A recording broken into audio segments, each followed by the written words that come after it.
There is a nightmare more terrifying than any other. A nightmare that has haunted thousands of people all over the world. It felt as if there was a male presence there who was evil. I can remember seeing this figure in the doorway. I just knew it was female. A presence comes into the room, paralyzes its victim, then leaps on their body and assaults them. It hits me so hard at times where it knocks me off my mattress. She's choking me so hard that I think that my voice box is going to collapse. Sometimes it's a shadowy figure, sometimes an old hag, sometimes a demon. But whatever shape it takes, the entity, as it is often called, has concrete effects, leaving its victims battered and exhausted, their lives in pieces. Sufferers are sure that when they see it, they are awake, and it is real. Science, psychology, and religion have all grappled with this phenomenon. Can any explain the mystery of the entity?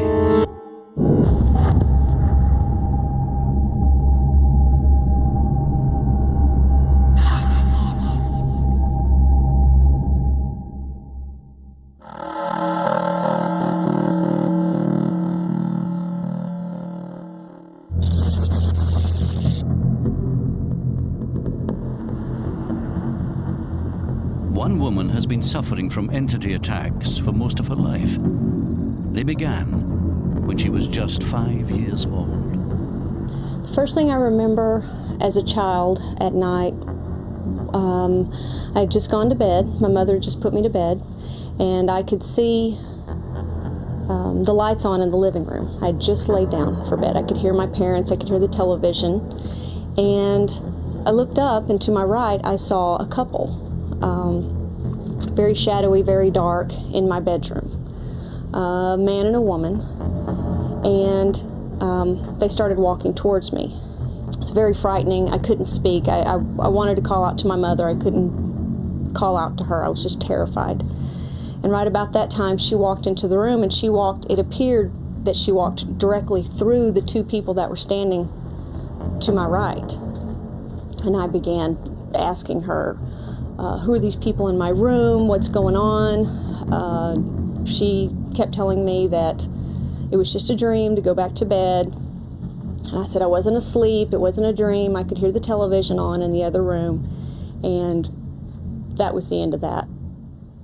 But as Jamie got older, the entities that stalked her became more vivid and more violent, making her increasingly terrified to go to bed.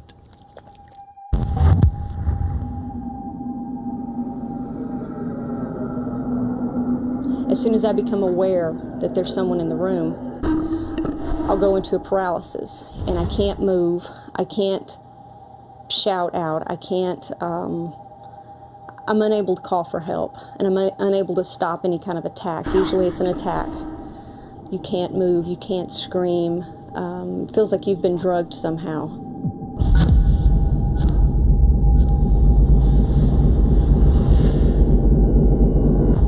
The Shadow Man, and this is just a recent label that I've put on this character. The closest I've seen of him is the arm, because it's been around my throat several times. He's very violent. He doesn't use any caution whatsoever. He could care less if my neck is broken. I mean, that's how violent he is. Generally, he's accompanied by a very old woman. She's rather short, draped in many layers of clothing. She looks like a homeless type person. Like all of her belongings are on her. Shawl, jacket, a hat. The old woman will sit on my chest, and she's not extremely heavy, but she's heavy enough that it's very hard to breathe. It's extremely hard to breathe. I can't get my lungs to expand. He'll have me around the base of my neck. She'll come up to the top part, and she's choking me so hard that I think that my voice box is going to collapse. I can't move. He's got my arms down usually, or just the way she's sitting on me, I can't move, and there's nothing I can do.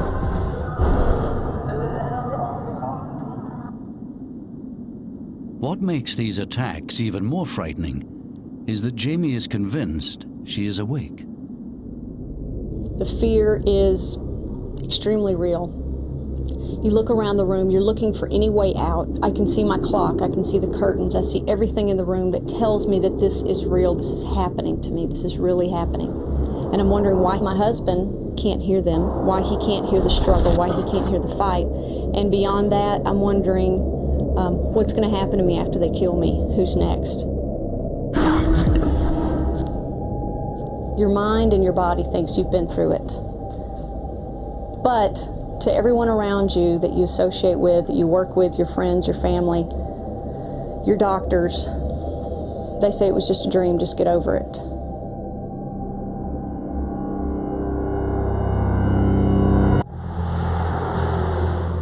For years, Jamie thought she was alone and feared she was mad or delusional. Then she discovered there were others who had suffered remarkably similar experiences. Research for this film produced hundreds of phone calls. I was sleeping in my bed, and there was a presence in the room. I was paralyzed in the bed. He seemed like a shadow. Probably about 6'5", Well over 6 foot. very tall, There was something sitting on my chest. sitting on top of my chest. The lady was old and haggard. She had straggly grey hair. Kind of an old woman standing in front of me. And there was an old lady. This just was not a nightmare. I know that I am awake when this happens. Can't escape from this entity that has entered your room. It's a feeling of perhaps the greatest terror that one can imagine.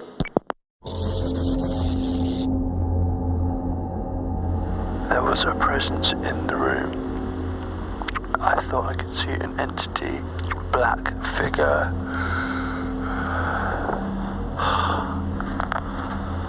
Oh shit. There's a presence in the room. God help me. Matt Watkins is a psychology student at the University of the West of England. Like others, he has experienced entity attacks for most of his life.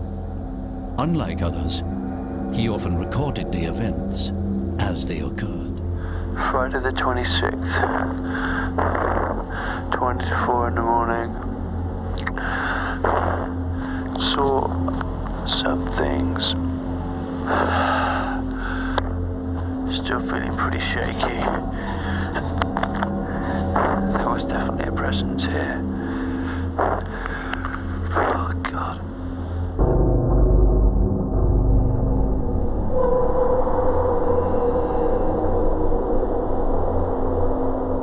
I can remember seeing this figure in the doorway.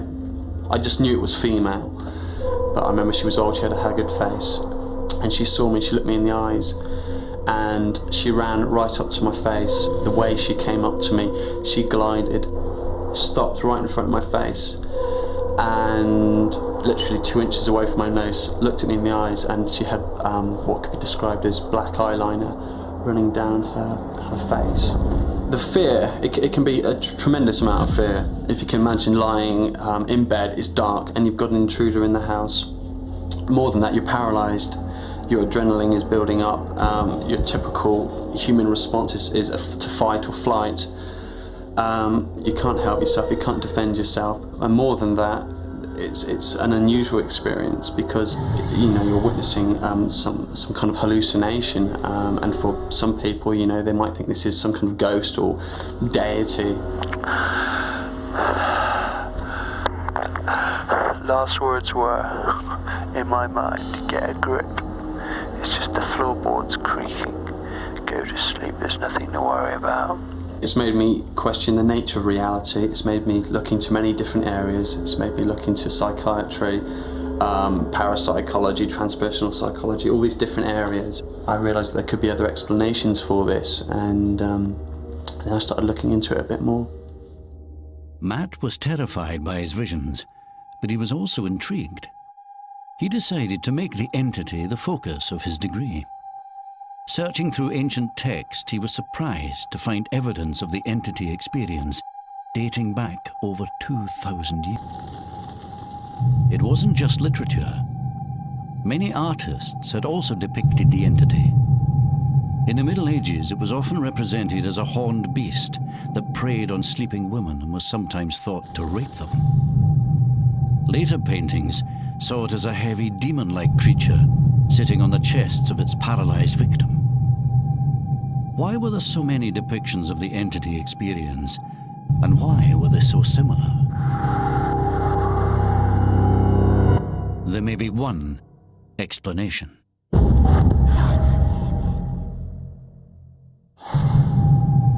Throughout history and across the world, thousands of people have suffered from nighttime visions in which they are attacked by violent and mysterious entities.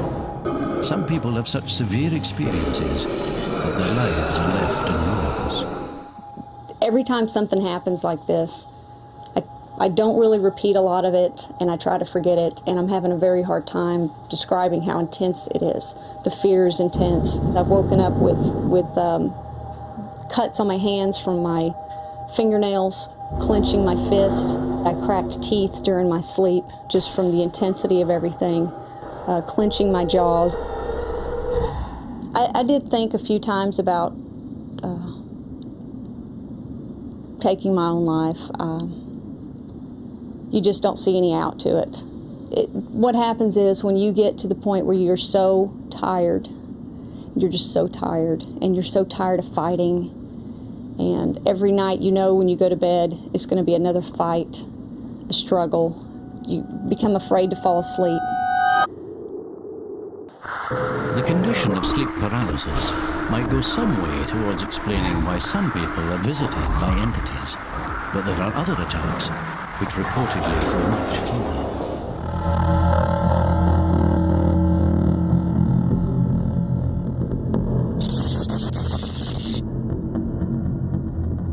In spite of a normal childhood, Mark Gillen has suffered from particularly disturbing nocturnal attacks since he was a teenager, and still finds them difficult to talk about. I was only about 17 when this first happened to me. I went to bed as normal, fell asleep, enjoying a good sleep, when probably in the middle of the night I was wakened by the feeling that someone was in the room.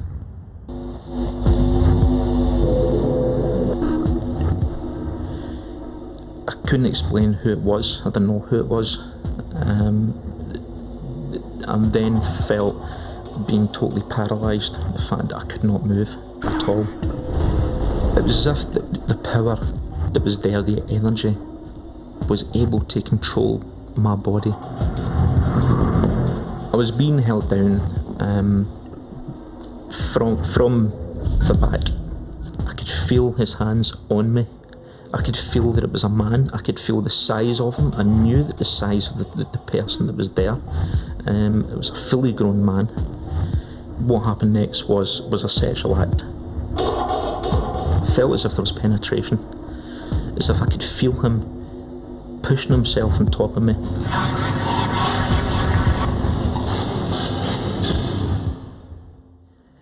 I thought I was going to die. I thought that they were going to kill me.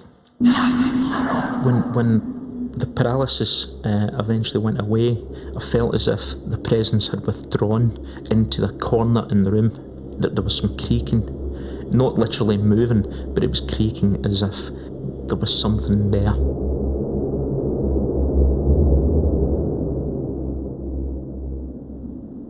Mark's alleged ordeals have been so severe that they've caused a strain in his relationship with his fiancée. Vary refuses to talk about this for one reason. We went through a terrible time with it. I think the fact that I've not been able to cope with this as well as what I should have done has actually contributed towards a lot of the problems that we've actually had in the relationship.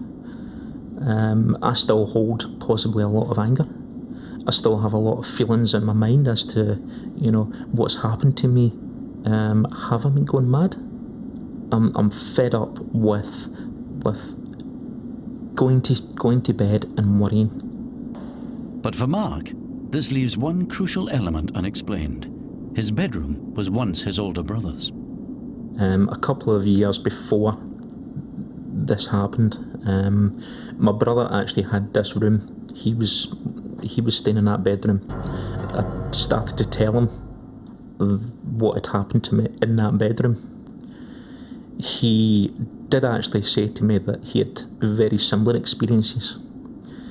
He'd gone through certain things the same, such as feeling of being strangled, feeling of someone being there.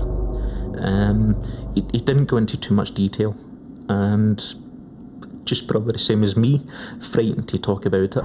Is it just a coincidence that it was just the same bedroom? Don't know. While some suggest that sleep paralysis is hereditary and can therefore explain such cases, others believe that entity attacks might be associated with places as much as people. Professor David Hufford has been studying the entity phenomenon for over 30 years. His research has been inspired by his own experience.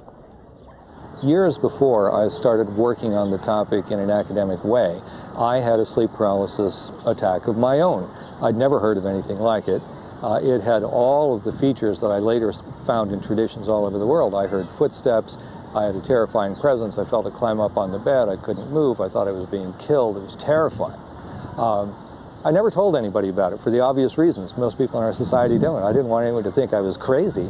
And then years later, when I got to Newfoundland and came across the old hag experience, I didn't even know at the time that it was sleep paralysis yet. I thought, what's going on here? How can these people have a tradition about what happened to me in a completely different country? I just had to follow it. Hufford carried out his research in more than a dozen countries. He felt that while sleep paralysis might account for people who felt pressure on the chest, it could not account for those who felt it on other parts of their body. The experiences were just too varied. It's common during sleep paralysis for people to report pressure, most often on the chest. A sense of pressure on the chest could be caused by the paralysis of the voluntary muscles involved in breathing, but sometimes it's other places. I've had people say the pressure felt like it was pushing their head down through the bed. Other people said it was pressing on their feet so hard they were afraid their legs would be broken. I would like these explanations, if we're going to buy them, to really line up with the data consistently. So far, these don't. Only 200 years ago, Western cultures would have taken the same stance. To this day, the more science falls short of a full explanation for these terrifying encounters, the more some sufferers have been tempted to look beyond the rational, towards the religious institutions which recognize that supernatural phenomena may be real. I personally witnessed some of the things that Ted was encountering. In the West, sleep paralysis may be the principal medical explanation for entity attacks, but many sufferers find this diagnosis inadequate due to the intense reality of their experience. This conviction is even stronger for those whose encounters are apparently witnessed by other people as they occur. With nowhere else to turn, one man has fallen back on his religion, and a Catholic priest who accepts that his accounts may be real.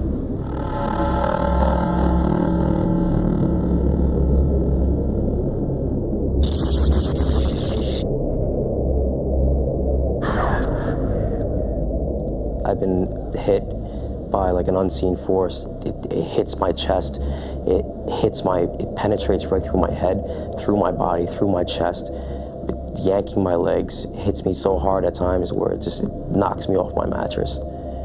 Sometimes I'll wake up after getting assaulted or after getting paralyzed, and I'll see a stream of black or white smoke just kind of streaming out of my bed, my pillow next to my face, or just floating in midair.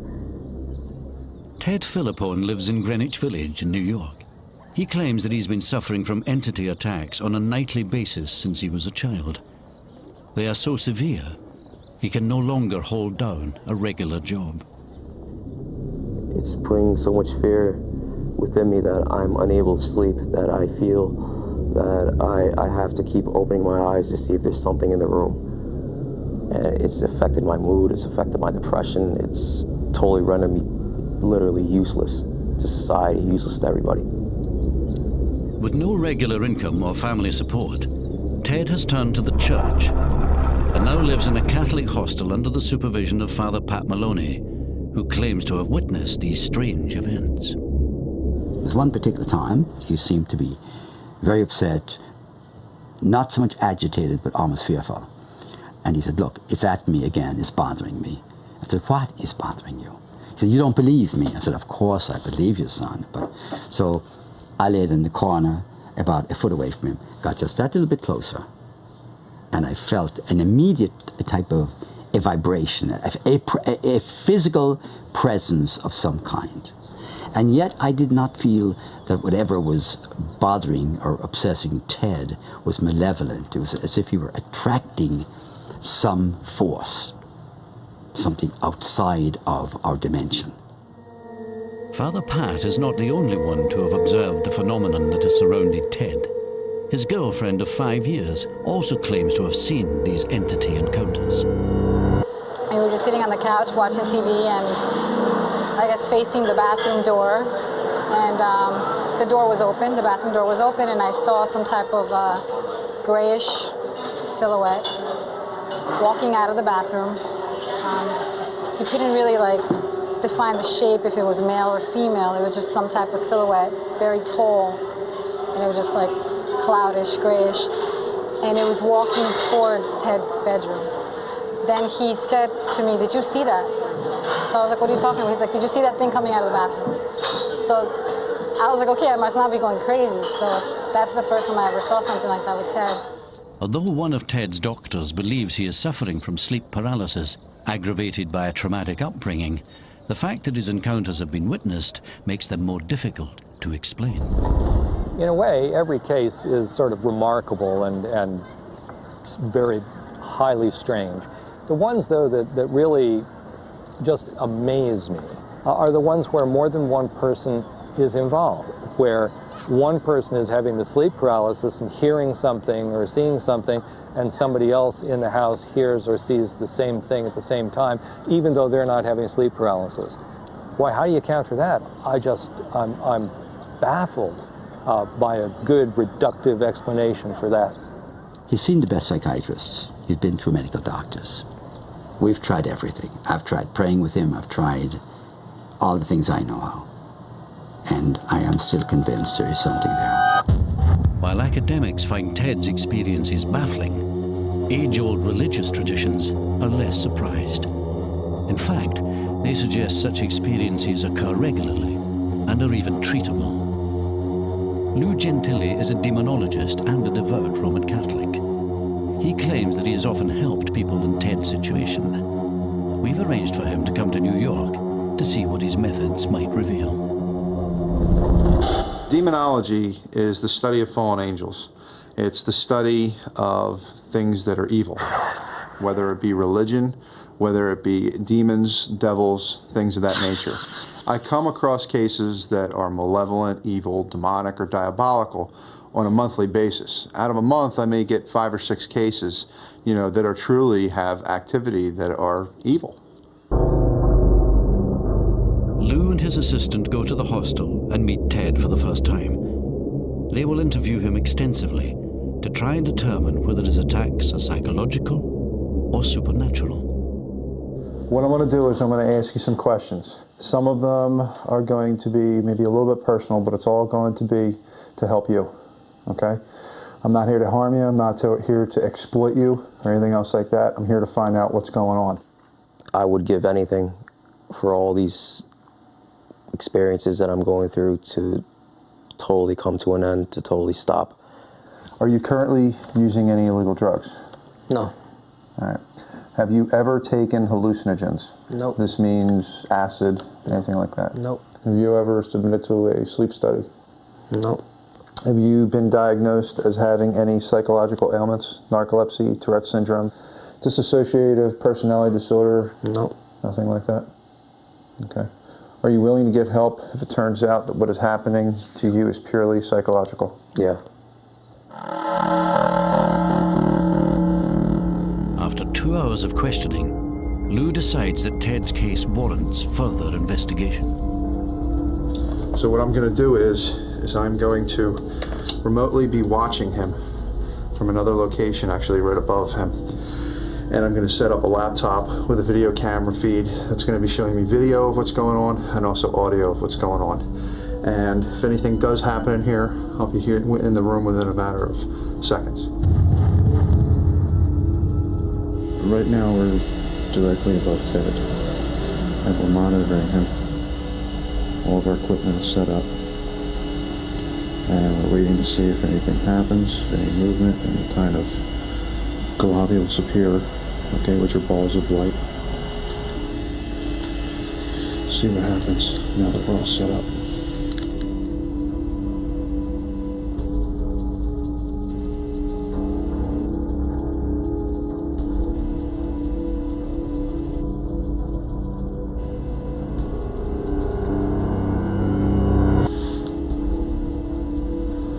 Ted said that something grabbed his leg, went on video, we see his leg go.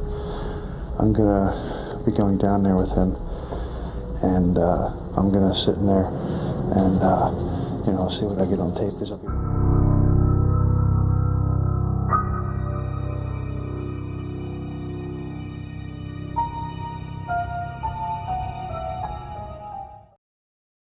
At the end of the night, Lou gives Ted his opinion.